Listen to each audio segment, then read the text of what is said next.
बटेंगे तो कटेंगे। आप देख रहे हैं ना, बांग्लादेश में देख रहे हो ना, वो गलतियां यहाँ नहीं होनी चाहिए। बटेंगे तो कटेंगे, एक रहेंगे तो नेक रहेंगे। उनकी जो मुख्यमंत्री की सीट है वो अनकरीब उनके पास से जाने वाली, तो इसीलिए वो बीजेपी को पैगाम दे रहे हैं क्या बटेंगे तो कटेंगे। कौन बांट रहा है देश को?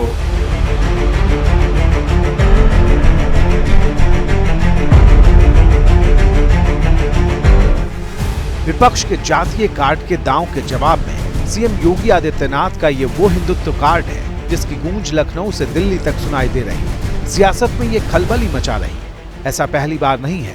बांग्लादेश में हिंसा के बीच हुए बदलाव के बाद सीएम योगी ने हर मौके पर हिंदुत्व और सनातन को राष्ट्रीय एकता की गारंटी बताया। राष्ट्र से बढ़कर के कुछ नहीं हो सकता, और राष्ट्र तब सशक्त होगा जब हम एक रहेंगे, नेक रहेंगे। बटेंगे तो कटेंगे। उनको फिलिस्तीन दिखाई देता है लेकिन बांग्लादेश नहीं दिखाई देता। उनको दुनिया के अंदर अन्य जगह दिखाई देती है लेकिन बांग्लादेश नहीं दिखाई दे रहा है, क्योंकि हम मंदिर तोड़े जा रहे हैं और हिंदू मारा जा रहा है। इससे पहले क्या था कुछ भी पता नहीं था, और इसीलिए हम कहते हैं इस धरती का और खासतौर पर भारत का एक ही धर्म है, वो सनातन धर्म है। जब तक भारत का मूल सनातन हिंदू समाज मजबूत है, भारत की एकता और अखंडता को दुनिया की कोई ताकत चुनौती नहीं दे सकती। लेकिन जिस दिन ये एकता खंडित होगी, उस दिन भारत को फिरके में बांटने की विदेशी साजिशें सफल होती हुई दिखाई देंगी।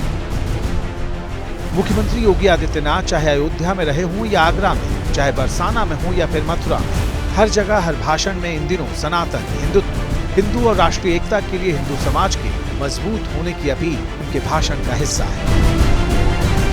बांग्लादेश में उपद्रव के बाद शेख हसीना वाजिद सरकार के बराबर और हिंदुओं पर जुल्म और ज्यादती की बढ़ती घटनाओं पर यूपी के मुख्यमंत्री ने खुलकर अपनी बात रखने की शुरुआत की थी, और इसे अब हर दिन दोहरा रहे हैं। अब सवाल है कि क्या ये बयान एक बड़ी रणनीति का हिस्सा है, जिसका मकसद विपक्ष के पीटीए कार्ड का जवाब हिंदुत्व कार्ड से देना है, जिसका मकसद मंडल की सियासत की धार को कमंडल से कुंद करना है।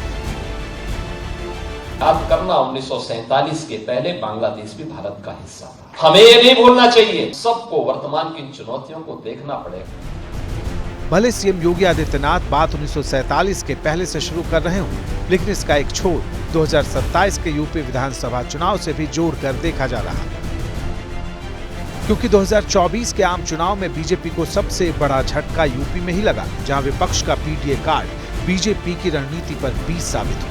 यही वजह है कि भारतीय जनता पार्टी की नई तैयारी और आक्रामक रणनीति से विपक्षी दल सावधान दिख रहे हैं।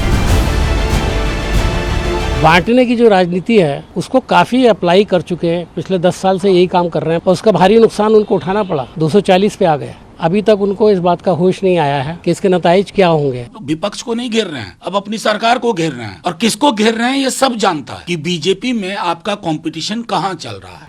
कौन बांट रहा है? ये तो योगी खुद बांट रहे हैं ना।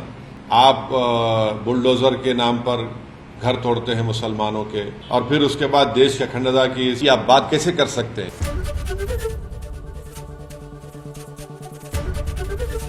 एबीपी गंगा, खबर आपकी, जुबान आपकी।